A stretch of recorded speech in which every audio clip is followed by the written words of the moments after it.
पिछले अध्याय में हमने परमात्मा के बारे में विस्तार से जाना और इस अध्याय में हम देवताओं तथा परमात्मा के मध्य अंतर को जानेंगे और ये भी जानेंगे कि परमात्मा ने कौन से दिव्य कर्तव्य देवताओं को दिए। परमात्मा एक है, निराकार, दिव्य ज्योति स्वरूप है, सदा कल्याणकारी तथा परम धाम निवासी हैं। वह संपूर्ण सृष्टि के रचयिता हैं और उन्होंने इस सृष्टि के कार्यों को सुचारू रूप से चलाने के लिए सर्वप्रथम त्रिदेवों की रचना की और उन्हें अलग अलग कर्तव्य दिए। उनकी उत्पत्ति प्रकाश से हुई, उनका जन्म नहीं हुआ। अतः परमात्मा सर्वोच्च हैं, एक हैं। उन्हें सदाशिव तथा सदा कल्याणकारी भी कहा जाता है और त्रिदेव उनकी प्रथम रचना है। त्रिदेव अर्थात ब्रह्मदेव, विष्णुदेव, शंकर देव। सतयुगी सृष्टि की रचना का कार्य परमात्मा ने ब्रह्मदेव को दिया और इसीलिए उन्हें जनरेटर कहा जाता है। विष्णुदेव को सतयुगी सृष्टि की पालना का कार्य दिया, इसी कारण उन्हें ऑपरेटर कहा जाता है तथा शंकर देव को कलयुगी सृष्टि के विनाश का कार्य दिया गया और इसीलिए उन्हें डिस्ट्रॉयर कहा जाता है। यह तीनों सूक्ष्म लोक में निवास करते हैं तथा परमात्मा शिव की रचना है। उनका शरीर लाइट का है और इसी कारण हम उन्हें सिर्फ और सिर्फ दिव्य चक्षुओं के द्वारा ही देख सकते हैं। अतः हम कह सकते हैं कि परमात्मा ही करण करावनहार हैं और त्रिदेव परमात्मा द्वारा दिए गए कार्यों का विधिवत संचालन करते हैं। भक्ति मार्ग में हमने ब्रह्मदेव, शंकर देव और विष्णु देव के चित्र देखे। हम आज उनके बारे में जानने का प्रयास करते हैं। ब्रह्मदेव। भक्ति मार्ग में ब्रह्मदेव के जितने भी चित्र हैं उनमें उन्हें वृद्ध दिखाया गया है। उनके 4 मुख हैं, कमल पुष्प पर आसित हैं। उनके 4 हाथ हैं जिसमें एक हाथ में कमल, दूसरे हाथ में वेद शास्त्र, तीसरे हाथ में माला तथा चौथे हाथ में कमंडल दिखाया गया है। अब प्रश्न यह उठता है कि क्या किसी के 4 मुख या 4 हाथ संभव हैं?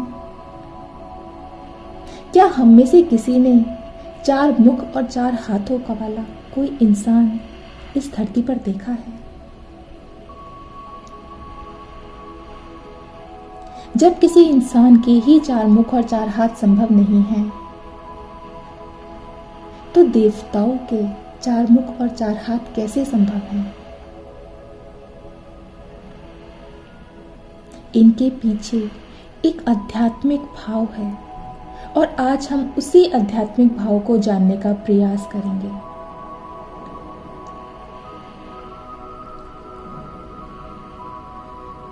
ब्रह्मदेव को हमेशा वृद्ध दिखाया गया। इसके पीछे का कारण है कि परमात्मा को एक अनुभवी शरीर चाहिए था जिसमें वह अवतरण ले सके और वृद्ध व्यक्ति ही अनुभवी होता है, अतः उसका शरीर भी अनुभवी है। इसी कारण परमात्मा ने वृद्ध तन में अवतरण लिया।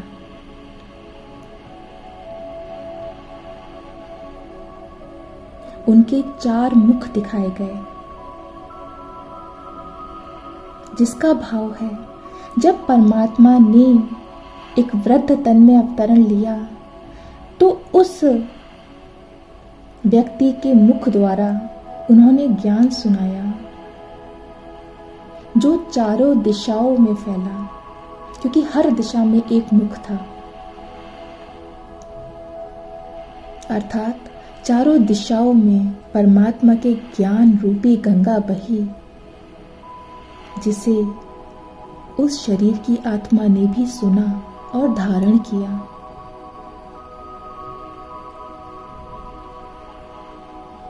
उनके एक हाथ में कमल दिखाया गया है। कमल का पुष्प कीचड़ में उगता है, लेकिन फिर भी गंदगी से न्यारा और प्यारा रहता है। उस कीचड़ का प्रभाव उस कमल के पुष्प पर नहीं दिखता। तो इसी प्रकार बुराइयों के बीच में रहते हुए भी हमें उन बुराइयों से न्यारा और प्यारा बन के रहना है। यही इसका भाव है। उनके दूसरे हाथ में एक माला दिखाई गई। माला के दाने आत्माओं का प्रतीक हैं और माला में किस प्रकार एक दाना दूसरे दाने से मिलकर प्रेम के साथ जुड़ा रहता है। भाव यह है कि वो माला के दाने आत्मा है, और जब हम परमात्मा के ज्ञान को धारण करते हैं तो हमारा मन भी शांत हो जाता है और हम पवित्र हो जाते हैं, और हर एक आत्मा दूसरी आत्मा के साथ परस्पर प्रेम से मिलकर रहती है और एक दूसरे से जुड़ी रहती है। उनके तीसरे हाथ में ग्रंथ दिखाई गए हैं, और यदि हम ध्यान से देखें तो उन्होंने ग्रंथों को कस के पकड़ रखा है, जिसका भाव है कि उन ग्रंथों में जो भी ज्ञान है उसका सार, वो संपूर्ण ज्ञान उन्होंने सुना और उसको धारण किया, अर्थात उन्हें संपूर्ण ज्ञान है। और चौथे हाथ में कमंडल दिखाया गया है, क्योंकि जब परमात्मा ने अवतरण लेकर ब्रह्मा मुख के द्वारा चारों दिशाओं में ज्ञान की गंगा बहाई, तो वो ज्ञान इतना विस्तृत था, इतना विस्तार में था, जिसे विश्व की कोई भी आत्मा अपने अंदर धारण नहीं कर सकती थी। इसीलिए जब वह ज्ञान ब्रह्मा मुख से निकला तो वह उस कमंडल में समाया, और उस कमंडल से एक व्यवस्थित रूप में इस धरातल की सभी आत्माओं तक पहुंचा, जिससे सभी आत्माएं उस ज्ञान को समझ सकें तथा उसको धारण कर सकें। और कमल पुष्प पर आश्रित होना अर्थात सभी बुराइयों से न्यारा व प्यारा बन के रहना। अब हम विष्णु देव के बारे में जानने का प्रयास करते हैं। सत्यों की सृष्टि की पालना का कर्तव्य परमात्मा ने विष्णु देव को दिया। विष्णु देव को लक्ष्मी नारायण भी कहते हैं। यदि हम उनका चित्र देखते हैं तो उनके 4 हाथ दिखाए जाते हैं, जिसमें 2 हाथ स्वयं उनके हैं तथा 2 हाथ माता लक्ष्मी जी के हैं।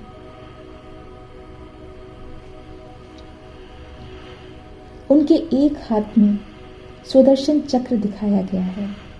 स्वदर्शन माना स्वय का दर्शन, अर्थात अपनी आत्मा का दर्शन। यह स्वदर्शन चक्र हमें किसी राक्षस पर नहीं, अपने विकारों रूपी रावण पर चलाना है। जब हम एकांत में अंतर्मुखी होकर अपने किए हुए कर्मों का आकलन करते हैं तो हम सही गलत को जान पाते हैं, और इसी प्रकार यह सुदर्शन चक्र चलाकर हम अपने विकारों को नष्ट कर सकते हैं। उनके दूसरे हाथ में शंख दिखाया, जिसका भाव है कि सुख और शांति की वाइब्रेशंस चारों ओर फैल रही हैं, क्योंकि शंख पवित्रता का प्रतीक है। उनके तीसरे हाथ में गदा, और गदा उन्होंने अपने आगे तथा नीचे की ओर रखी है, जिसका भाव है कि कोई भी विकार उनके निकट आ नहीं सका, और वह संपूर्ण 16 कला परिपूर्ण सर्वगुण संपन्न है। उनके चौथे हाथ में कमल दिखाया गया है कि घर गृहस्थी में रहकर भी कमल पुष्प के समान वह न्यारे और प्यारे हैं। जैसे कमल का फूल कीचड़ में रहते हुए भी उससे न्यारा प्यारा रहता है, उसी प्रकार हमें भी बुराइयों से दूर रहना होगा, न्यारा प्यारा होकर रहना होगा। शेषनाग की शैया संकेत करती है कि वह सभी विकारों को दास बनाने वाले हैं, अर्थात अपने बस में करने वाले हैं। उन्हें क्षीर सागर में दिखाया गया है। क्षीर अर्थात दूध के समान पवित्र, जो पवित्रता का प्रतीक है।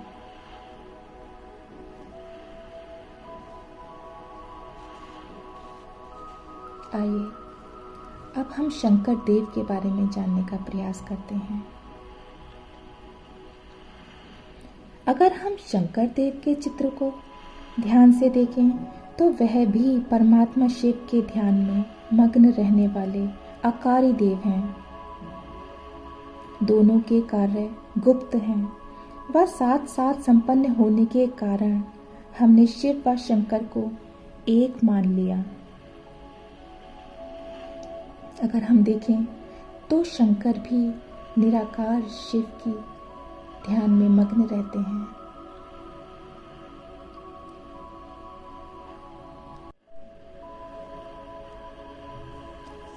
शंकर आकारी तपस्वी रूप हैं।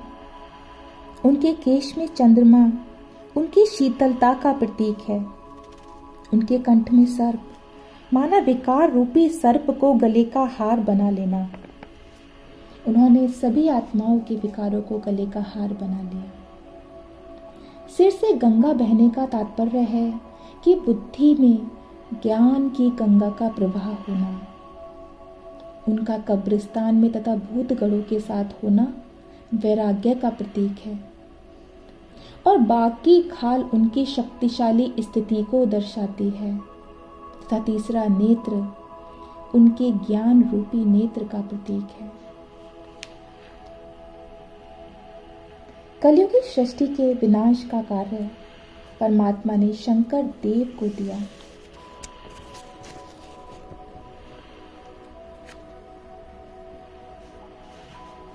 तो परमात्मा ज्ञान को धारण करके हर आत्मा में स्व परिवर्तन होता है और स्व परिवर्तन से विश्व परिवर्तन होता है, क्योंकि जब हम अपने आप को बदलेंगे और वह परिवर्तन अगर दूसरों को पसंद आया तो वह भी हमें देखकर बदलेंगे। इसीलिए कहा जाता है स्व परिवर्तन से विश्व परिवर्तन। और इसके फलस्वरूप ही नई दुनिया की स्थापना होती है। और नई दुनिया की स्थापना के लिए शंकर देव द्वारा पुरानी सृष्टि का विनाश भी आवश्यक है। तो परमात्मा के ज्ञान की आवश्यकता तो पतित दुनिया में है। इसलिए ब्रह्मदेव को भी पतित दुनिया में ही आना होता है तथा सर्व आत्माओं को पवित्र और स्वच्छ बनाना होता है।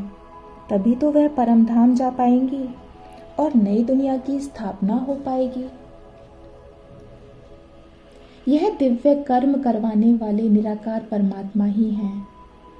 इसलिए उन्हें त्रिकालदर्शी, त्रिमूर्ति, करण करावनहार भी कहते हैं। तो आकारी रूप देवताओं का है जो दैवी गुणों से संपन्न है, जबकि परमात्मा ज्योति बिंदु स्वरूप है। ज्योति बिंदु आत्मा द्वारा अपने ज्योति बिंदु पिता को याद करने से ही सर्व गुणों तथा शक्तियों की प्राप्ति होती है। अतः हर दिन परमात्मा शिव के महावाक्यों को पढ़ें, उसमें जो भी अच्छा लगे उसे अपने जीवन में धारण करें। और इस तरह हमें अपने घर को शिवालय बनाना है। हर घर परमात्मा के ज्ञान व योग से पावन बने, यही तो परमात्मा शिव की हमसे आशा है। घर को इस तरह से आश्रम बनाने को ही गृहस्थ आश्रम कहा जाता है। इसीलिए सभी देवता कमल पुष्प आसन पर बैठे हुए दिखाए जाते हैं कि गृहस्थ में रहते हुए भी आत्मा पवित्र हो जाने पर अलौकिक पुष्प की तरह बन जाती है। परिवार की जिम्मेदारी को निभाते हुए परमात्मा से अपना मन लगाना है। सब कार्य व्यवहार को निभाते हुए ज्ञान योग को भी अपनी दिनचर्या का एक हिस्सा बनाना है और यकीन मानिए इससे मिलने वाले फायदे को आप अवश्य ही महसूस करेंगे।